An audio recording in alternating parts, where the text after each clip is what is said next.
साथियों, मैं विमल V1 news में आपका स्वागत करता हूं। आज हम खांसी की शान कार्यक्रम के तहत आज फिर एक अजीम हस्ती से आपकी मुलाकात कराएंगे।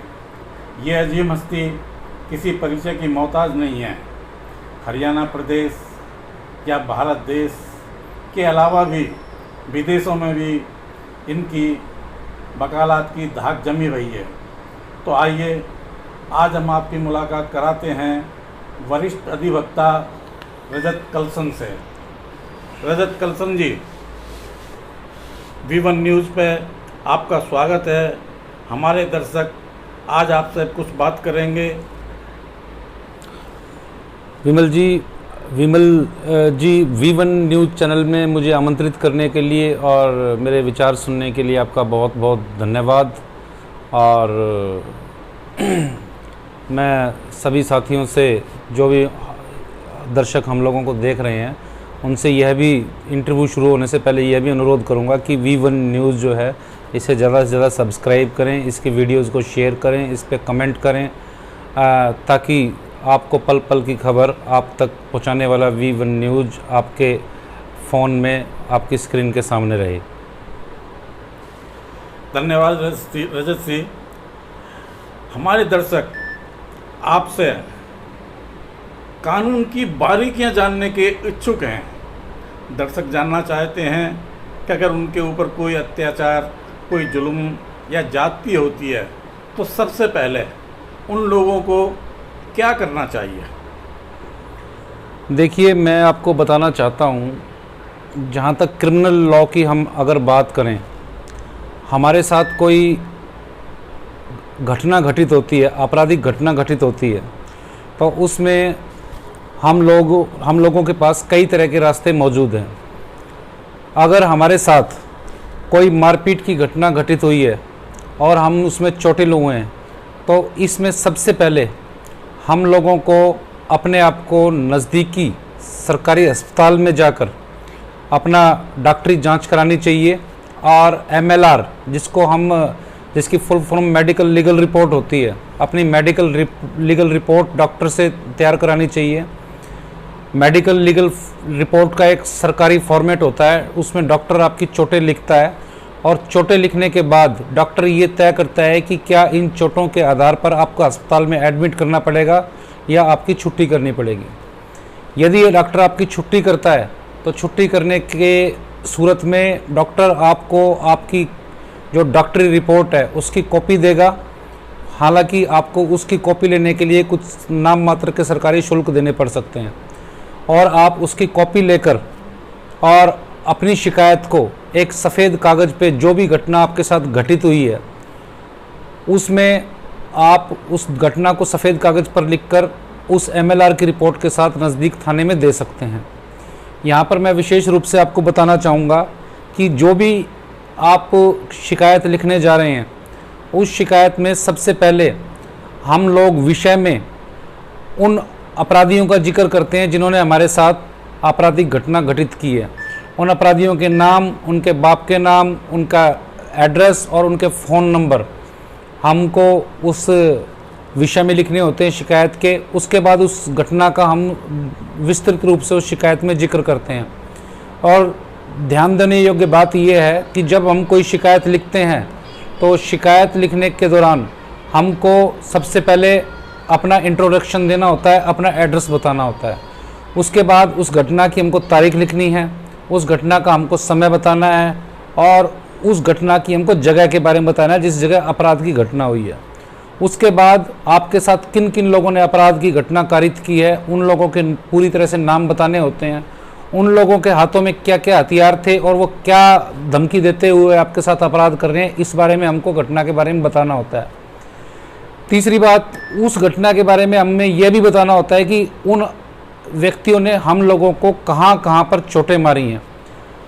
और इसके साथ ही हम लोगों को ये भी बताना है कि उस घटना में हमारी तरफ से कौन कौन लोग मौजूद थे या गवाह कौन कौन मौजूद थे।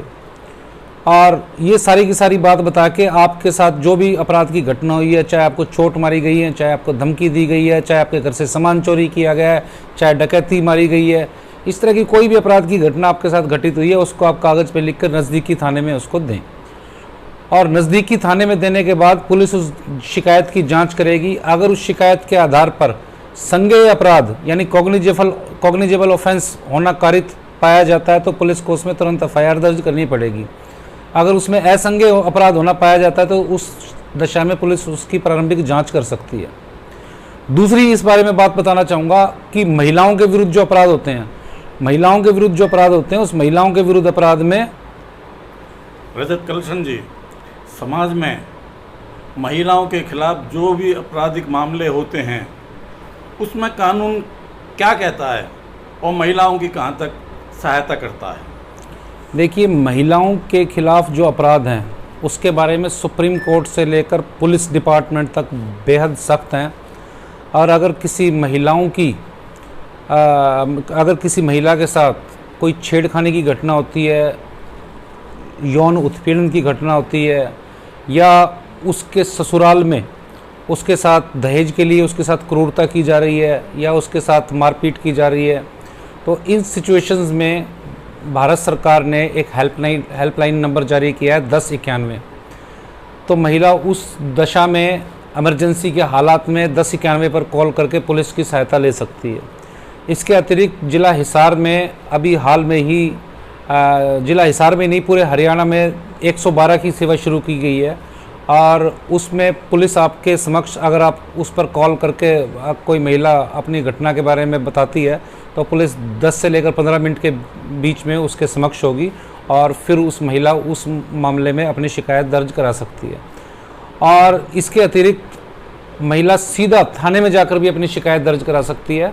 और महिला उत्पीड़न के मामलों में भी ये प्रावधान है कि पुलिस को महिला की शिकायत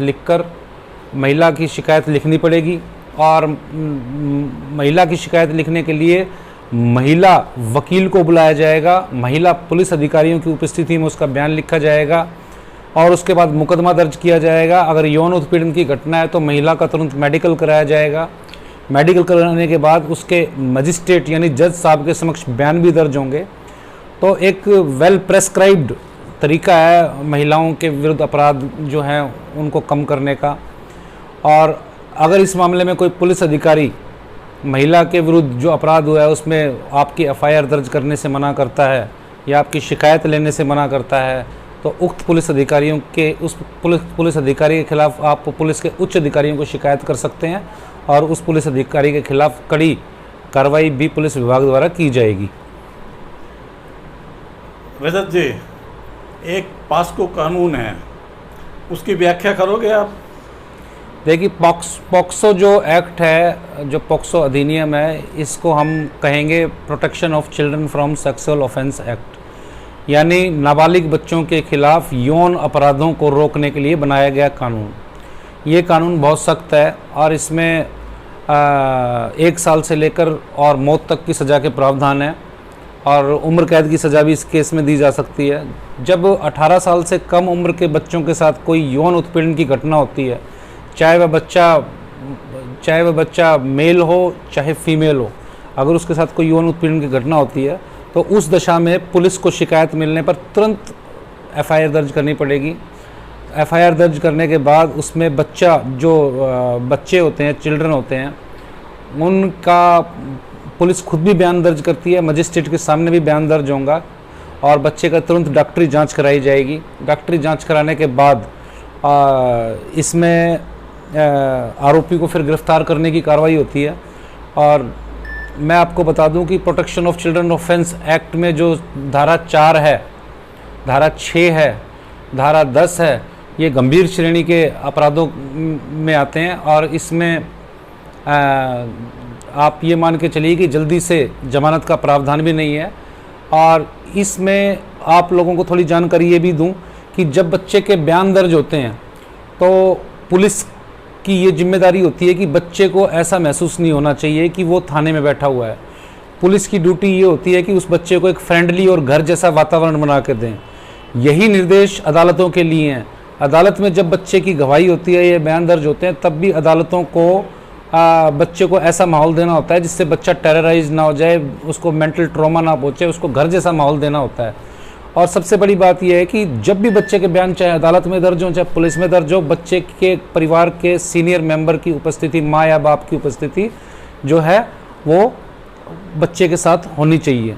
और अदालत में भी जब इसमें गवाहियाँ होती हैं तो उस दौरान भी जो आरोपी है वो बच्चे के सामने नहीं लाया जाता है, उस आरोपी को पर्दे के पीछे रखा जाता है।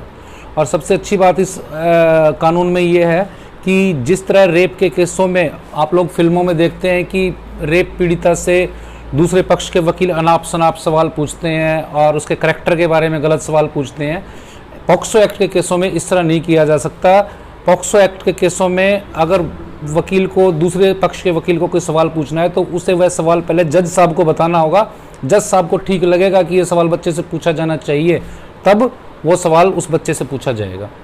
और इसमें अपराध साबित होने पर अगर रेप का, अप्राकृतिक यौन संबंध का, छेड़खानी का, इस तरह के आरोप बच्चे के साथ साबित होते हैं तो इसमें मौत से लेकर उम्र कैद और कम से कम 10 साल तक की सज़ा इस मामले में हो सकती है।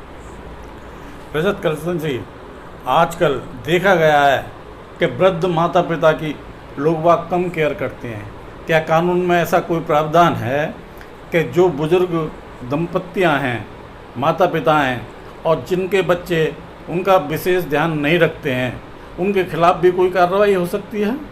देखिए, बिल्कुल कानून में वृद्ध माता पिताओं की प्रोटेक्शन के लिए, मेंटेनेंस के लिए विशेष प्रावधान है। अगर कोई माता पिता या माता या पिता और उनके बच्चे, उनके बालिग बच्चे अगर उनका ध्यान नहीं रख रहे हैं, उनको प्रॉपर मेडिकल मेंटेनेंस नहीं दे पा रहे हैं, उनको खर्चे नहीं देते हैं, उनको समय पर खाना नहीं देते हैं या उनको घर में नहीं रहने देते हैं, तो इसके लिए जो भारतीय संसद ने जो CRPC भारतीय दंड प्रक्रिया संहिता है उसमें दफ़ा 125 है, उस दफ़ा 125 के तहत कोई भी माता पिता अपने बालिग बच्चे से मासिक खर्चा ले सकता है। और अगर वो खर्चा अदालत द्वारा फिक्स किए जाने के बावजूद भी कोई बालिग औलाद अपने माँ बाप को मासिक खर्चा नहीं देती है और अन्य भत्ते नहीं देती है तो अदालत उसको जेल भेज सकती है।